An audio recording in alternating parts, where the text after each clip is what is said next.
Después de algunas semanas de pausa, pues retomamos el estudio del libro de Esther y hoy pues toca el capítulo 4 del libro de Esther, ¿vale? El capítulo 3 concluyó de una manera muy sombría en cuanto al futuro del pueblo de Israel en las 127 provincias del imperio persa se refiere, ¿no? Conocimos en el capítulo 3 al villano de nuestra historia, que se llamaba Amán, ¿verdad? Será el chico malo de la película, ¿no? Y Amán recordamos que gozaba de un puesto de importancia, casi prácticamente como un primer ministro del rey Jerjes o del rey Asuero allí en el imperio persa, ¿no? Y era prácticamente el segundo, pues, en importancia, ¿no? Y la persona, vimos un poquito la personalidad de Amán, cómo le gustaba que cuando pasara, pues la gente se inclinara a donde estaba él, ¿no? Y le rindiera pleitesía, ¿no? Y tenemos esta persona, el padre adoptivo y primo también de la protagonista de nuestra historia, de Esther, Mardoqueo, quien también veíamos que tenía algún tipo de puesto como siervo o como encargado a las afueras del palacio. Y pues cuando pasaba Amán, todos se inclinaban, menos él que me imagino que se quedaba, el único que se quedaba ahí de pie y le molestaba muchísimo a Amán, que tenía pues ese ego del tamaño de un elefante. Le molestaba tanto que convenció al rey que proclamase un edicto para exterminar a todo el pueblo judío. Pues él dijo, pues ya que voy a matar a uno, pues los mato a todos, ¿no? Y así pues, sí, muerto el perro, se acabó la rabia, ¿no? Y nos detuvimos un poco en el hecho de que el rey, fue tanta la manipulación de Amán y tanto probablemente ese don, entre comillas, de convencimiento y esa manera de envolver al rey, que el rey incluso quitó el anillo de su mano. Recordamos que en el anillo pues viene la estampa real, allí el cuño real donde el rey firmaba todos sus edictos y toda la documentación oficial, y se lo da literalmente en la mano, un cheque en blanco a este señor Amán, y él escribe todo lo que le manda, le dicta su odio y su corazón lleno de rabia, ponen ese edicto por escrito y él pues con el anillo del rey pues lo firma en nombre del rey, igual como si lo hubiese firmado el rey, y se traza el destino del pueblo hebreo, lo cual no tenía marcha atrás porque era un edicto real y según la ley de Persia pues no podía ser abrogado esto, ¿no?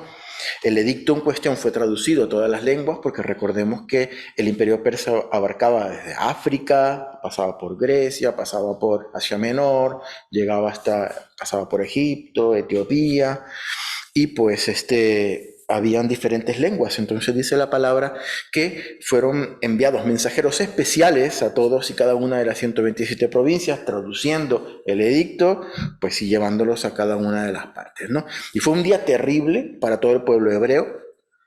El día que amanecieron, pues mira lo que estaba ahí pegado ahí en la cartelera del ayuntamiento, bueno, el edicto real, y todas las personas, pues dice la palabra que amanecieron pues de luto, sabiendo que tenían los días contados, ¿no? Y el capítulo 3 cierra de una manera muy deportiva con Amán y el rey tomándose unas cubatas allí después de haber firmado este terrible edicto de decir, tal día, tal mes, a tal día, todos los judíos que pertenecen o que viven en el imperio persa van a ser arrastrados, arrasados, y nos vamos a quedar con sus propiedades, ¿no? Y aquí comienza el capítulo 4 y en el versículo 1 pues leemos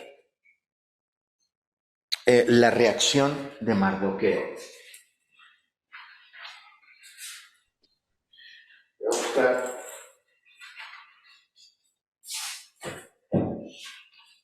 la palabra, los versículos. Si alguien puede leer el versículo 1.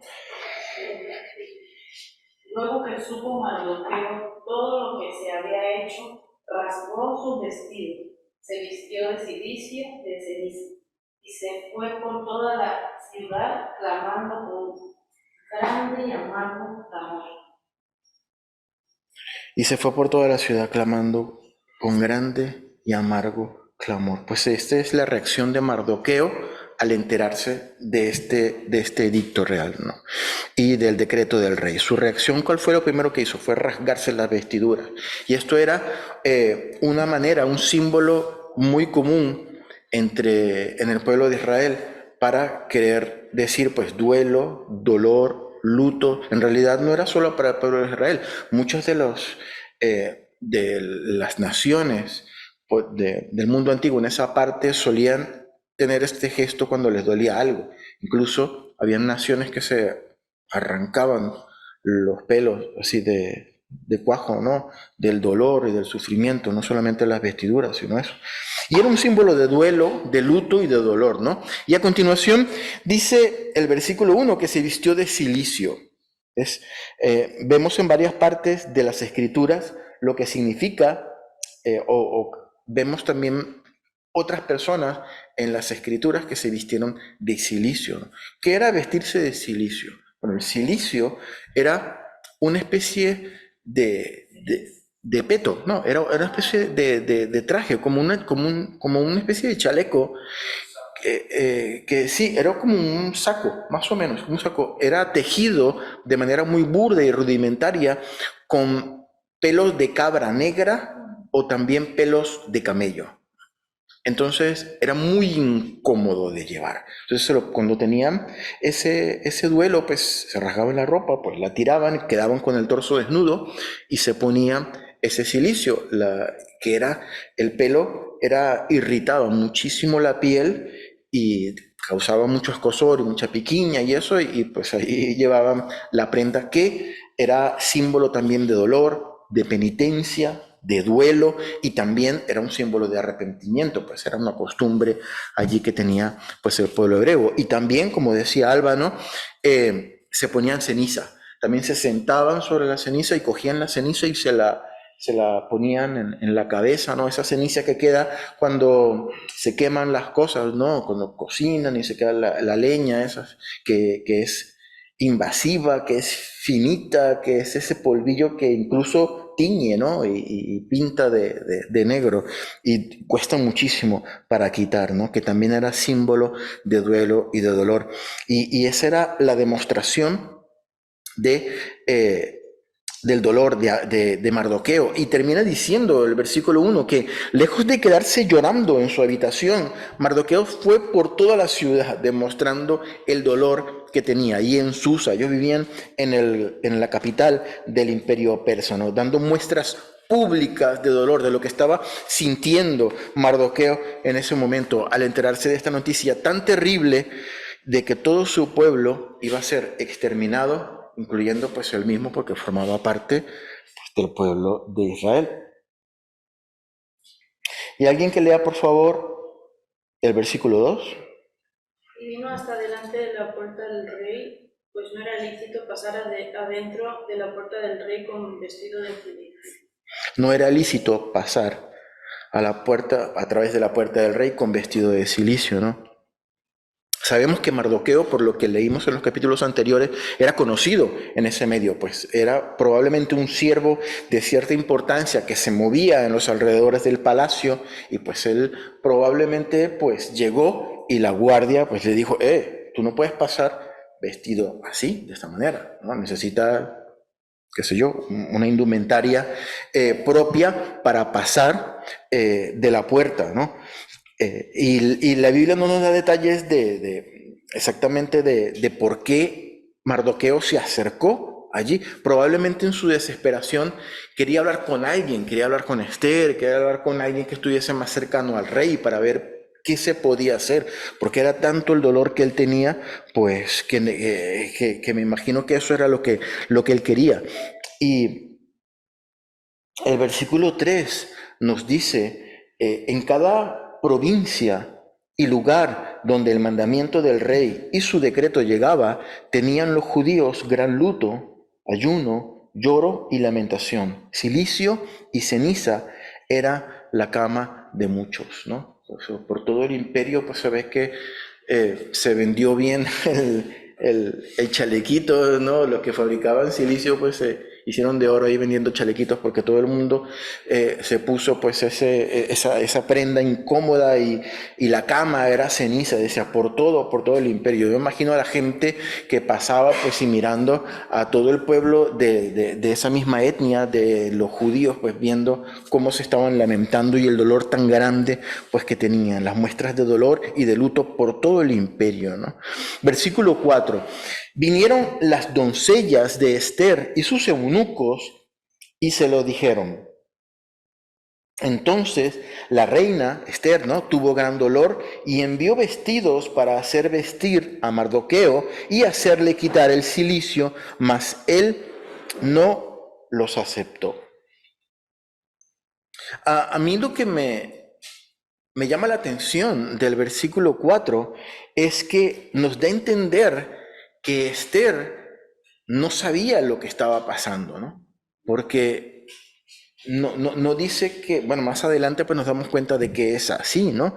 Pero es muy probable que la reina estuviese distanciada completamente de la realidad, aunque estaba en el palacio y todo ese edicto fue proclamado en el palacio y todas las cosas políticas y tal se gestaban en el palacio y la reina estaba allí cerca, probablemente a poca distancia de donde ocurrió eso, ¿no? Ella no sabía lo que estaba ocurriendo, ¿no?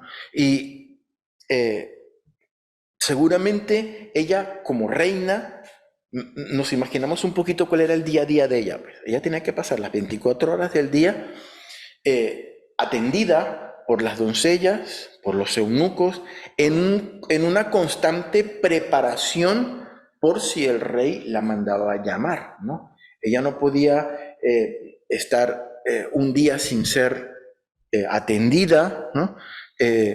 Tenía que estar constantemente bien peinada, bien maquillada, bien vestida, porque en cualquier momento pues era llamada por el rey. Sin embargo, las doncellas, dice la palabra en el versículo 4, y sus eunucos se enteraron lo que estaba ocurriendo afuera. Recordemos que por capítulos anteriores que Mardoqueo siempre estaba pendiente de cómo estaba Esther, ¿no? Y él siempre llegaba y probablemente le preguntaba, ¿cómo está la reina? ¿Ha comido hoy? ¿Ha ido al baño? ¿Se siente bien? ¿Está tranquilita? ¿Cómo está? ¿Cómo se siente? Y porque era su hija, ¿no? Él la había adoptado como hija, ¿no? Y estaba pendiente de Esther, ¿no? Y pues no era raro que Mardoqueo estuviese allí cerca de Esther. Dice la palabra, era familiar para las doncellas de Esther y para los eunucos que normalmente estaban con Esther. Entonces vieron eso, les llegó esa notificación y fueron a ver qué era lo que estaba pasando, pues, y se lo comentaron a la reina Esther. Les dijeron, pues mira, pues esto es lo que está pasando en este momento, que está Mardoqueo allí y está vestido de esta manera, pues no sabemos qué es lo que está pasando, ¿no? Y dice la palabra que Esther le dice, pues ya que tiene este silicio, pues vamos a enviarle una ropa, pues, y le mandó pues una ropa bonita, probablemente real, ¿no? Para que se quitara el silicio, pero dice la palabra que Mardoqueo no aceptó esto, ¿no? La prenda incómoda que estaba llevando como muestra de dolor, pues se la quedó, ¿no? Y eso es lo que leemos en el versículo 4. A mí se me ocurre, no sé, probablemente a ti se te ocurre alguna otra cosa, pero a mí se me ocurre que lo que quería Esther era que de alguna manera Mardoqueo se quitara eso y pudiese pasar un poquito más cerca para tener una comunicación un poco más cercana con la reina y no tenerlo allí lejos sin poder pasar. Hay otras personas que dicen que Esther sintió pena y sintió dolor por Mardoqueo. Le dice, mira, mándale esta ropa para que no esté así. Otras personas dicen que incluso sintió vergüenza de que Mardoqueo estuviese así. Y le dijo, mira, ponme una ropa bonita para que no esté tan feo, ¿no? Yo me inclino, la verdad, yo me inclino porque la reina quería enterarse un poco qué era lo que estaba pasando con Mardoqueo y pues mándale ropa para que pueda entrar y acercarse un poco. Probablemente no iba a tener contacto directo con la reina, pero iba a tener un poquito más de comunicación cercana, ¿no? Entonces, Pero dice la palabra que Mardoqueo era tal el dolor y era tal el sufrimiento que le estaba pasando que dice, no, pues esto no lo va a mitigar que me cambie la ropa. Esto no, este dolor es tan grande que no lo va a mitigar que yo me ponga un saco, una corbata, una chaqueta o lo que haga falta, ¿no? Era un dolor imposible de maquillar, ¿no? Y hasta este punto, según el relato bíblico, se nos muestra que Esther no sabía lo que estaba pasando, no sabía por qué Mardoqueo estaba mostrando esas señales de luto y esas señales de dolor tan terribles, ¿no? Eh, Probablemente intuía que algo horrible, algo terrible estaba pasando afuera, pero no sabía qué era lo que estaba pasando. Y al ver que Mardoqueo rechaza el vestido que le envía, pues aquí Esther dice, pues aquí algo está pasando grave, ¿no? Entonces esto nos muestra un poquito lo distanciada que estaba ella también de la realidad, ¿no? Y en el versículo 5 leemos lo siguiente. Entonces Esther llamó a Atac. Atac era, bueno, aquí lo dice, ¿no? Atac era uno de los eunucos del rey, que él había puesto al servicio de ella, y lo mandó a Mardoqueo con orden de saber qué sucedía y por qué estaba así. Aquí no, la Biblia pues nos dice exactamente que no sabía qué era lo que estaba pasando. Y coge a este eunuco, Atac, y no era un eunuco que era de la corte de la reina, dice que pertenecía a la corte del rey. Aquí yo lo veo un poquito delicado porque ahora va a haber una conversación entre Mardoqueo y la reina donde hay información sensible y hay un eunuco que trabaja para el rey, pero que está sirviendo a la reina, que va a servir como de interlocutor entre Mardoqueo y Esther, ¿no? Y en el versículo 6 leemos: salió pues Atac a ver a Mardoqueo a la plaza de la ciudad que estaba delante de la puerta del rey. Mardoqueo no podía pasar por la puerta del rey por el vestido que tenía, por el cilicio, ¿no?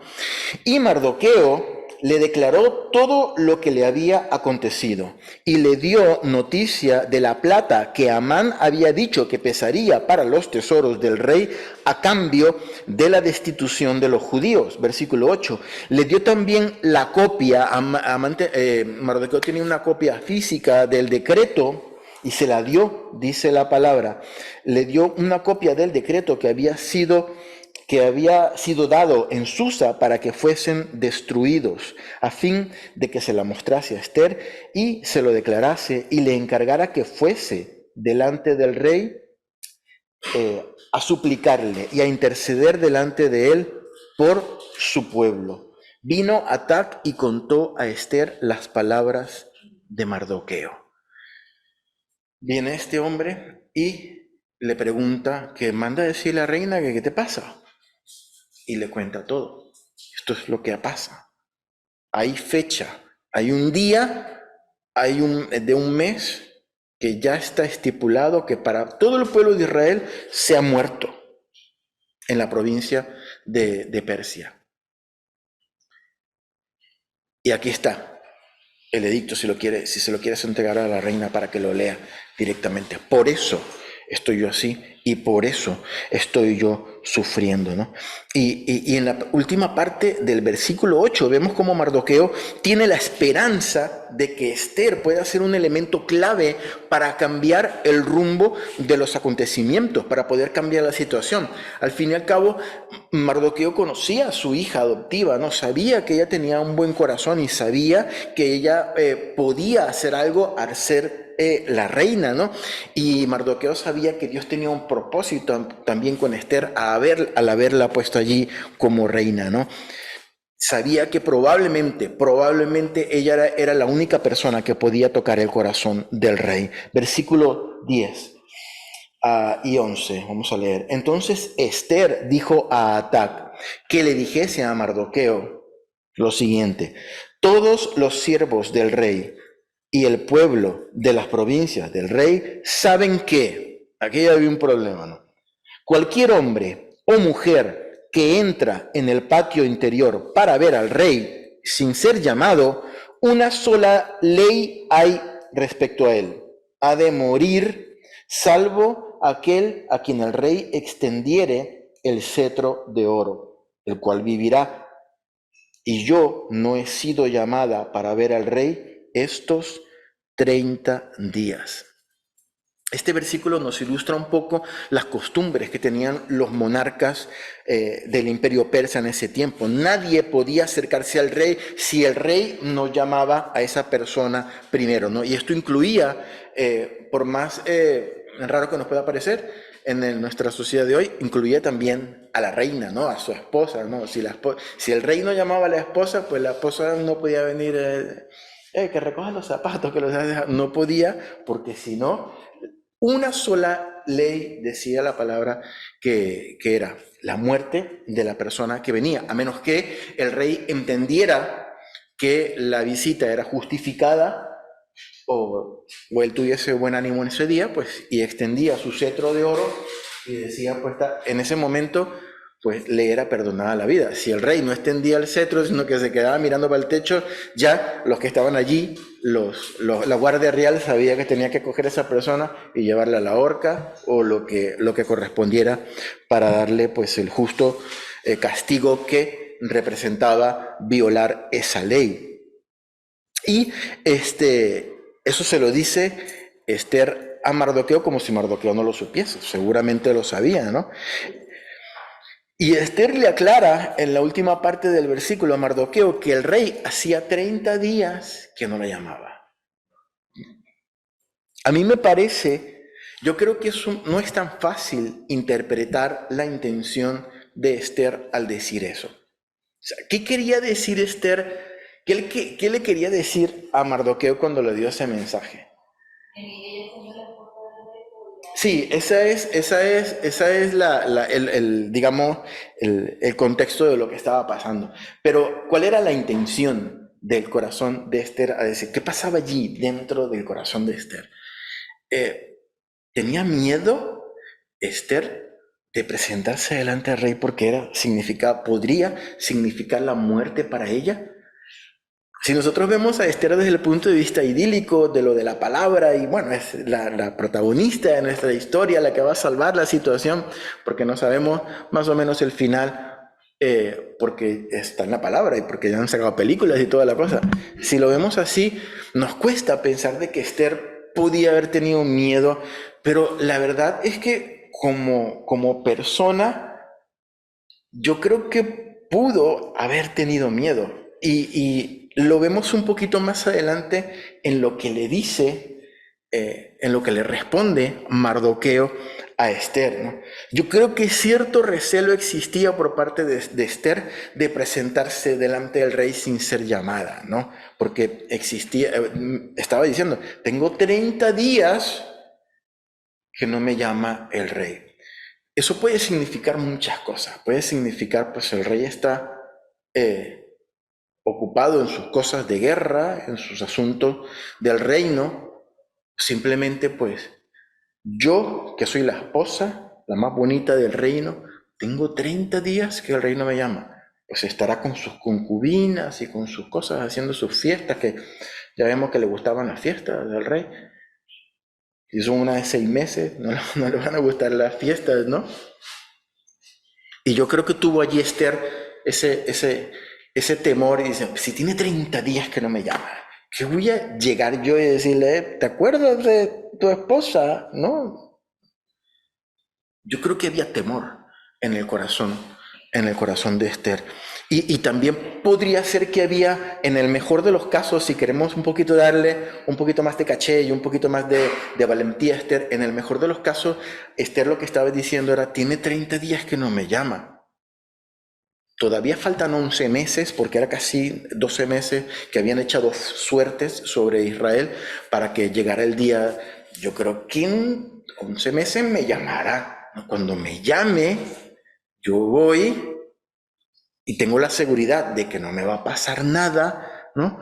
Y pues allí en su voy, me pongo bien bonita, más bonita que nunca, me pongo el perfume que más le gusta a él, la ropa que yo sé que más le gusta, voy y le hago un masajito en los pies, y mientras le estoy haciendo un masajito en los pies, como quien no quiere la cosa, le meto la cosa y le digo, hey, ¿tú sabes el decreto de los judíos? Es probable que ella se hubiese sentido como más segura sabiendo que iba a llegar y no le iban a matar a la primera, ¿no? Que hubiese tenido pues una oportunidad de presentar esta causa de los judíos delante del rey, ¿no? Y a todas estas, el mensajero Atac iba a uno y otro lado. ¿Qué dijo Mardoqueo? ¿Qué tal? ¿Qué dijo Esther? ¿Qué tal? ¿No? Iba, pues, en realidad no sé cómo era la mensajería, si se lo decía. La Biblia creo que nos da la idea de que se lo estaba diciendo verbalmente, ¿no? No había ninguna correspondencia ni nada. Y era información sensible. Nadie sabía que Esther era judía. Y allí estaban hablando de ese problema con Israel, ¿no? Versículos 12 y versículos 13. Y dijeron a Mardoqueo las palabras de Esther, ¿no? Fue a Atac y le dijo, mira, que manda a decir a Esther que tiene 30 días que no la llama, que tal, que sea. Entonces, Mardoqueo, versículo 13, dijo que respondiesen a Esther lo siguiente. Ojo lo que le dice Mardoqueo a Esther. Le dice, no pienses que escaparás en la casa del rey más que cualquier otro judío. La respuesta de Mardoqueo ante la observación de Esther le dio prácticamente una negativa. Ojo, que cualquiera que se presenta delante del rey sin ser llamado, lo matan, a menos que extienda el tal, pero lo más seguro, ¿no? Y el rey tiene 30 días que no me llama. O sea, ¿qué quieres que haga yo? Y Mardoqueo le dice, Esther, ojo, no pienses que escaparás en la casa del rey más que cualquier otro judío. La Nueva Traducción Viviente dice, no te creas que por estar en el palacio escaparás cuando todos los demás judíos sean asesinados. En otras palabras, Esther, no te olvides de quién eres, mujer. No te olvides. Sí, estás muy bonita con tu peinado y con tu traje real y te rinden pleitesía y te dan los mejores manjares y las mejores ropas y el mejor perfume. Pero ojo, no te olvides de quién eres. Eres judía, Esther. Y de la misma manera, hermanos, que la desobediencia en el capítulo 1 de la reina Basti tuvo más peso que su carácter de reina, en este caso, la genética de Esther iba a tener seguramente más peso que su carácter de reina. Sí, tú eres la reina, pero hay un edicto que no puede ser abrogado que dice que todos los judíos tienen que morir. ¿Tú crees que tú por estar en el palacio del rey te vas a salvar? No, Esther. Recuerda quién eres. Acuérdate de quién eres, ¿no? Y yo creo que esto fue un baño de realidad para nuestra querida Esther.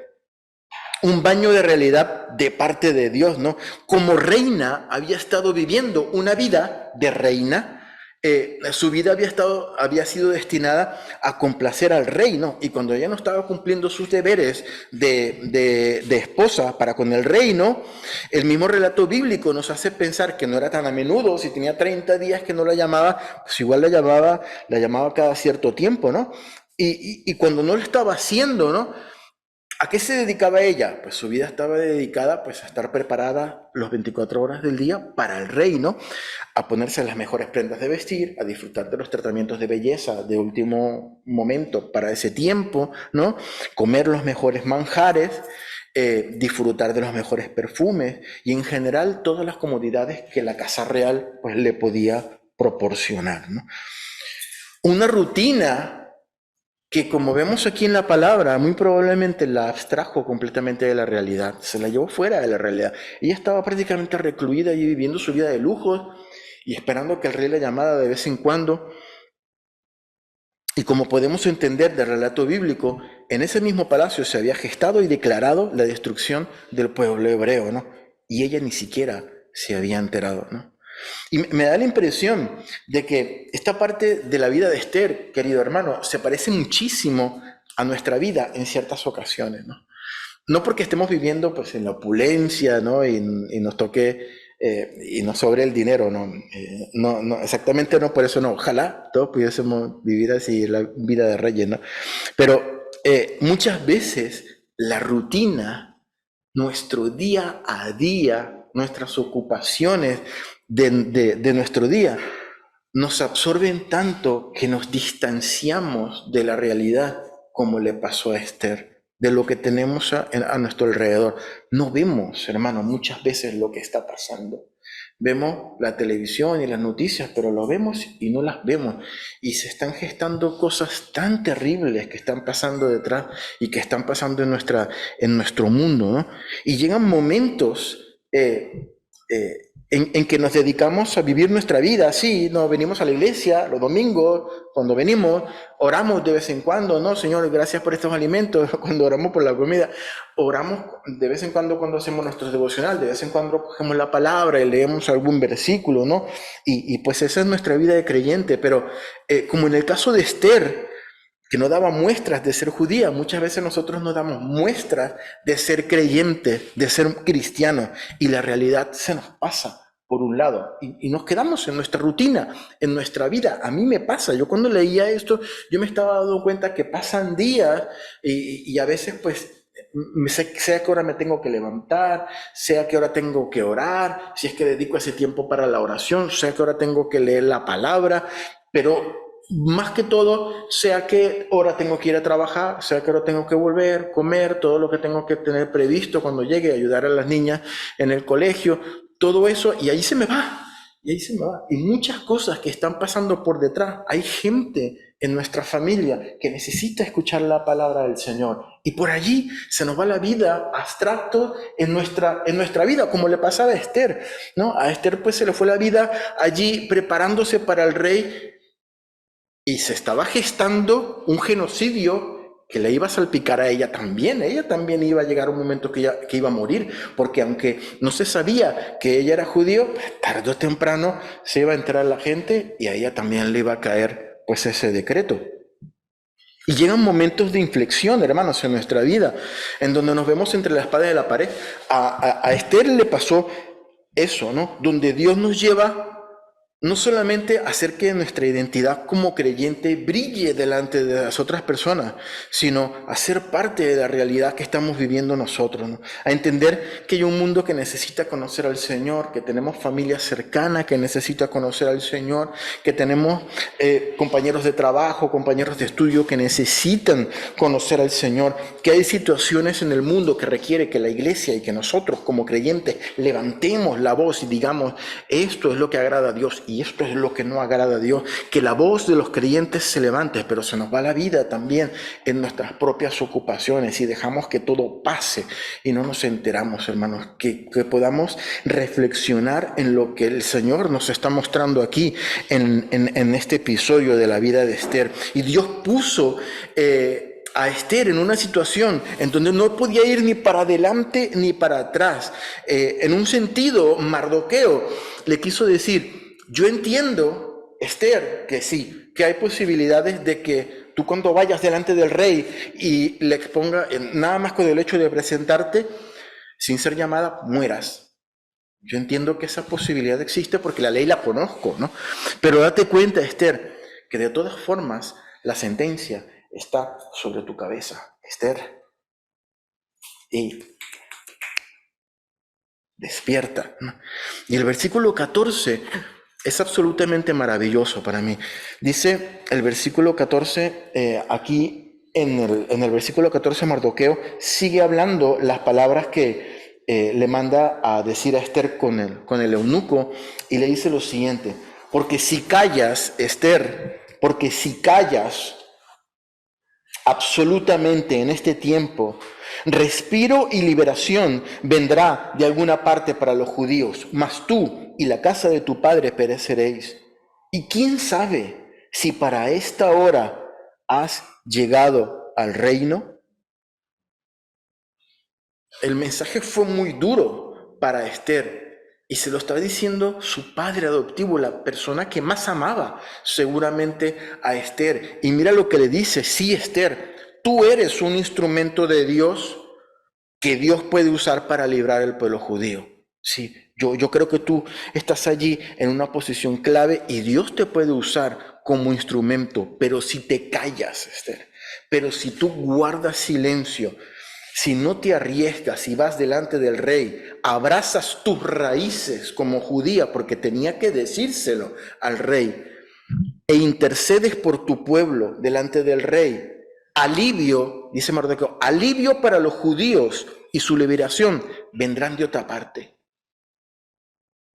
En otras palabras, Dios se valdrá de otros medios y mecanismos para cuidar a su pueblo. Pero ojo, tú y tu familia, tú y tu apellido van a desaparecer. Yo mientras leía esta parte, yo no sé qué le pasó por la cabeza a Mardoqueo. Mardoqueo se lo dijo, o sea, hizo esa sentencia sobre Israel, sobre Esther, casi como un profeta que le estaba diciendo algo. Ojo, te vas a quedar por fuera del propósito de Dios para tu vida si tú te callas, ¿no? Y mientras leía esta parte de la vida de Esther, me recordaba un episodio de los Evangelios, que es un episodio tan importante que se repite en los 4 Evangelios, en los 3 Evangelios sinópticos, Mateo, Marcos, Lucas y en el Evangelio de Juan, ¿no? Y es cuando el Señor Jesús entra a Jerusalén, en la entrada triunfal, que se conoce como entrada triunfal de Jesús en Jerusalén, ¿no?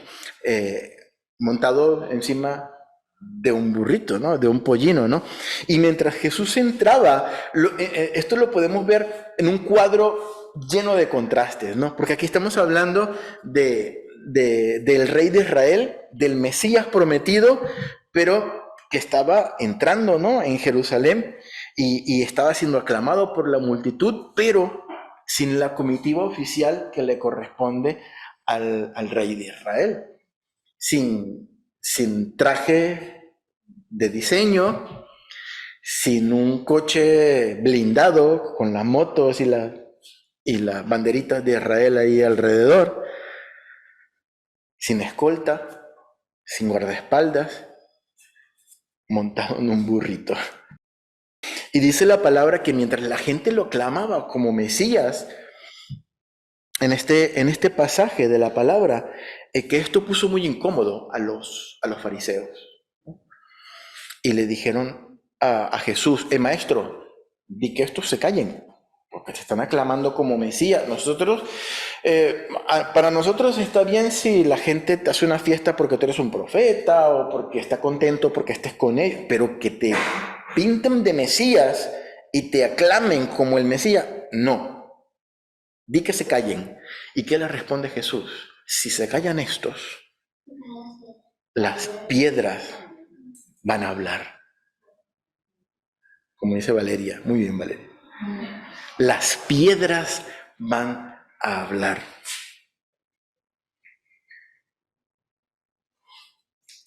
Si callan, las piedras clamarán. Dios cumple su propósito, hermano. Su soberanía no se modifica en lo más mínimo por culpa nuestra. Pero cuando nosotros nos encontramos en medio del plan de Dios, tenemos 2 opciones. Callarnos y dejar que Dios obre por otro lado, porque el propósito de Dios se va a cumplir, o abrir nuestra boca y ser protagonistas de lo que Dios quiere hacer en esa situación y en nuestras vidas que atravesamos en ese momento, ¿no? Y es con lo que se encontró Esther. Las últimas palabras de Mardoqueo en el versículo 14 fueron: ¿y quién sabe, Esther, si para esta hora tú has llegado al reino? ¿Qué quería decir Mardoqueo con estas palabras? Era una pregunta retórica, que lo que hace Mardoqueo es confrontar a Esther y le está diciendo: Esther, ¿tú crees que todas las puertas que Dios ha abierto para ti desde que comenzó esta aventura, ¿no? Desde que comenzó todo este camino que has transitado, ha servido únicamente para que tú pases el resto de tu vida probándote ropa bonita, probándote perfumes hermosos y siendo llamada de vez en cuando a la alcoba del rey? Hasta que tengas hijos, te pongas viejita y te pongan en un lado porque ya estás muy viejita y el rey se pille pues otra esposa. ¿Tú crees que ese es el propósito de Dios para tu vida, ¿no? Comer manjares, tener lujos y satisfacer el deseo del rey de vez en cuando. ¿No será que todo esto, lo que te ha ocurrido, lo ha hecho Dios para que tú seas una pieza clave en este momento que está atravesando el pueblo de Israel? ¿No será eso, Esther? Esa era la pregunta que le estaba diciendo Mardoqueo, ¿no? Cuando le dijo, ¿y quién sabe si para esta hora has llegado al reino? ¿No será este tu momento, Esther? Y todo lo demás ha sido simplemente una preparación y una antesala de parte de Dios para que tu nombre y el nombre de tu familia quede registrado en la historia como la reina que valientemente arriesgó su vida para salvar al pueblo de Israel. Y queda en la palabra del Señor, ¿no? ¿No será, hermano, que todas las puertas que Dios nos ha abierto o nos ha cerrado hasta este momento y nos ha llevado por un camino en particular es la preparación de Dios para nuestra vida, para que cuando llegue el momento en donde estemos entre la espada y la pared, no nos quedemos callados, sino que vayamos y hablemos y digamos, yo soy creyente y yo creo esto, y yo creo que mi Dios me va a sacar de aquí, y yo creo que mi Dios va a abrir camino, y yo creo que mi Dios se va a glorificar en esta situación. Por muy difícil que sea la situación, que glorifiquemos a Dios en todo lo que hagamos. Versículo 15. Y Esther dijo que respondiesen a Mardoqueo. Mardoqueo, ve y reúne a todos los judíos que se hallan en Susa y ayunad por mí y no comáis ni bebáis en 3 días, noche y día. Y también yo con mis doncellas ayunaré igualmente. Entonces entraré al rey y aunque no sea conforme a la ley, si perezco, que perezca. Aquí vemos una Esther que ya cambia. Vemos una Esther que hace algo diferente, ¿no? Cambia su manera de pensar. Ya no vemos a una Esther temerosa de que va a morir cuando se presente delante del rey, y que o probablemente va a fallar en su misión, porque cuando se presente, pues el rey no va a extender su báculo y va a morir. Y, pero vemos a una Esther que ahora sí piensa que este es el plan de Dios para su vida y quiere ser protagonista del plan de Dios para su vida. Y dice que reúna a todos los judíos que están en Susa y que hagan ayuno por 3 días por ella. No recordemos que una de las particularidades del libro de Esther es que no se menciona el nombre de Dios en el libro, pero aquí sí se menciona una práctica no solamente judía, sino una práctica religiosa que es ayunar por Esther, ¿no? Y eso es lo que Esther le dice a Mardoqueo que hagan. Y ella también involucra a la gente que está alrededor. Dice, mis doncellas y mis eunucos van a hacer lo mismo que yo, porque yo soy la reina, y esto, si yo ayuno, estos ayunan también, ¿no?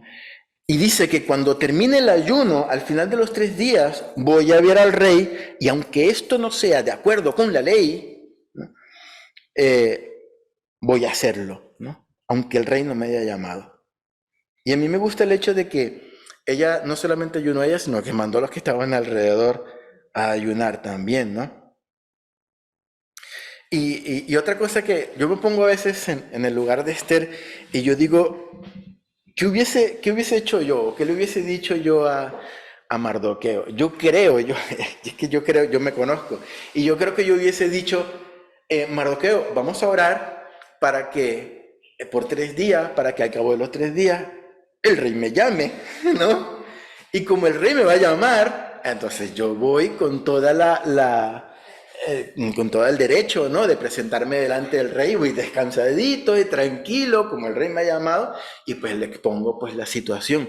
Pero Esther no dijo eso. Esther dijo, a los 3 días que termine el ayuno, yo me presento delante del rey. Me llame o no me llame, yo voy a ir y presentarme, aunque esté en contra de la ley. Yo voy a hacer lo que se supone que tengo que hacer y para lo que Dios me ha traído aquí. Ella entendió de las palabras que le dijo Mardoqueo lo que iba a hacer, ¿no?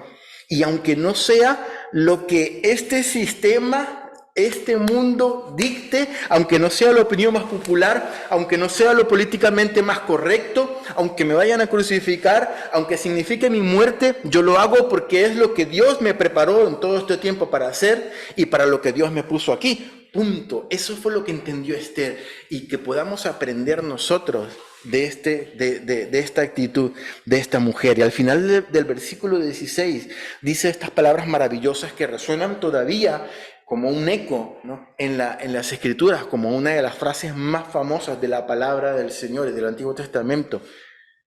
Y si perezco, que perezca. Y si tengo que morir, pues que muera. Y esto no lo dijo a manera de resignación. Bueno, como me voy a morir de todas maneras, porque me van a matar, pues voy allá y si me matan, pues ya, de todas maneras me iba a morir, ¿no? Algún día de algo nos tenemos que morir, como dice la gente, ¿no? No, lo dijo de una manera decidida, ¿no? Si servir a Dios y a mi pueblo significa que tengo que tomar la iniciativa, aunque esté en contra de la ley, y signifique que tenga que morir, pues, da igual, así será, pero callada no me quedo. Versículo 17, dice la palabra que Mardoqueo fue e hizo lo que Esther le había mandado. Y aquí termina el versículo 4. Y no solamente hemos llegado a casi la parte central del libro, sino al clímax de la historia que continuaremos pues la siguiente semana, ¿no? Pero es bueno que nosotros como creyentes, hermanos, recordemos que Dios no deja nada al azar. Todo lo que Él hace tiene un propósito y nosotros todos formamos parte de ese propósito, como ocurrió con Esther. Yo creo que somos piezas claves, hermanos, en el propósito de Dios, no solamente para con nosotros mismos, sino para con los que nos rodean, para con los demás, ¿no? Pero algo que podemos aprender del libro de Esther, y específicamente del capítulo 4 que acabamos de ver, es que Dios en su soberanía va a cumplir su propósito. Él va a cumplir su propósito, ¿no? Y lo hará a pesar de nosotros. Pero es una decisión nuestra participar activamente de lo que Dios quiere hacer dentro del propósito de Dios o participar pasivamente. Lo haremos por activa o por pasiva, pero Dios va a cumplir ese propósito, ¿no? A mí se me ocurría pensar que en cualquiera de los dos casos Dios hará su voluntad y cumplirá su propósito. En uno de los casos vamos a participar. Si no nos quedamos callados, si participamos, estaremos nosotros como protagonistas de la historia. En otro caso, pues el propósito nos pasará por un lado. Dios hará su propósito, pero nos pasará por un lado. Y para concluir, veía yo en mi mente la imagen del surfista. Una de las cosas que siempre espera, yo sé muy poco de surf, por no decir nada, pero por lo que he aprendido de Hollywood y de algunas otras, y un primo mío que es surfista, una de las cosas más que esperan ellos es la ola perfecta. Es tener esa ola perfecta en la cual ellos puedan pillarla en el momento justo, ¿no? Como son tantos factores, es tan bonito poder hacerlo, ¿no? Pillarla en el momento justo, subirse en el momento justo, coger el equilibrio en el momento justo, coger la ola en el punto justo y durar un rato surfeando esa ola y llegar pues hasta lo más lejos que pueda y disfrutar de ese momento, ¿no? Y yo lo veo así, la ola perfecta va a ocurrir. Estés tú allí esperándola o estés tú mirando desde la orilla. Lo bonito es estar allí, coger la ola en el punto perfecto del propósito del Señor y disfrutar lo que Dios tiene para nosotros, por más peligroso o a veces por más complicado que pueda suponer. Señor, te damos gracias por tu palabra y gracias, maravilloso Dios, porque podemos aprender